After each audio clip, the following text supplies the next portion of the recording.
Oprah in 2020. There's been lots of speculation about Oprah running for president, so we thought we'd check in with someone who knows her better than most, Dr. Phil McGraw, who now joins us from Los Angeles. And Dr. Phil, you've known Oprah for right about 20 years. When you first heard the rumblings that Oprah should run for president, what went through your mind?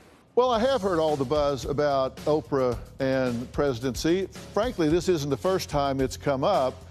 But I think right now people feel like there could be an opening. And, you know, Oprah is a wise woman, and you have to consider this. There's something I call the O factor. It's like when Oprah puts her pixie dust on something, whether it's a book or whatever, it can have a huge ripple effect. So the O factor is huge. She has a huge following in America and across the world, and well, she should. Because she's well-grounded, she's well-read, she's intelligent, and I think she has great integrity and a good heart. Now, does that mean that she wants to be president? I don't know. But I can tell you this, the woman would do her homework, she would surround herself with excellent people, she would build a team that would water your eyes.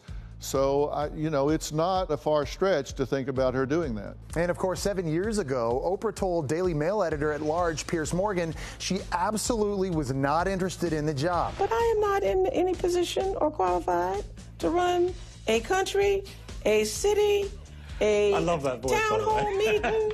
That is not what I do. So let's just cut to the chase here. What's it going to take to convince her to run? I don't think anybody could get her to decide to run or not run. She is a very self-determined woman. I think this is something she would sit down, think about very carefully. I think she would talk to a very small circle of people about the wisdom of doing so. I think she would really weigh it very carefully. And if she did it, she would do it for the right reasons. So I think it would not be a whim. I think it would be a very thoughtful process, and I think she would come up with the right decision. So I got to ask, as a mental health professional, how would you compare President Trump's mental health with that of Oprah's? Okay, how would I compare President Trump's mental health with Oprah's mental health?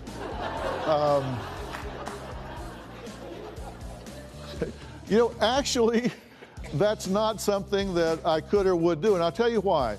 Because I am a mental health professional, I have a problem with passing judgment on somebody's mental health if I have not evaluated them. And I hear a lot of people opining about President Trump's mental health, whether he's got mental illness, whether he has Alzheimer's, whether he's narcissistic. And I think it's irresponsible unless you've sat down and done a formal evaluation of somebody to pass judgment on their mental health. Now, you can have your opinions of their behavior, that's one thing, but for me to render a diagnosis, I think would be inappropriate and unethical. Oprah 2020, it's got a good ring to it. We'll see if it happens. Dr. Phil, thank you so much for your insight.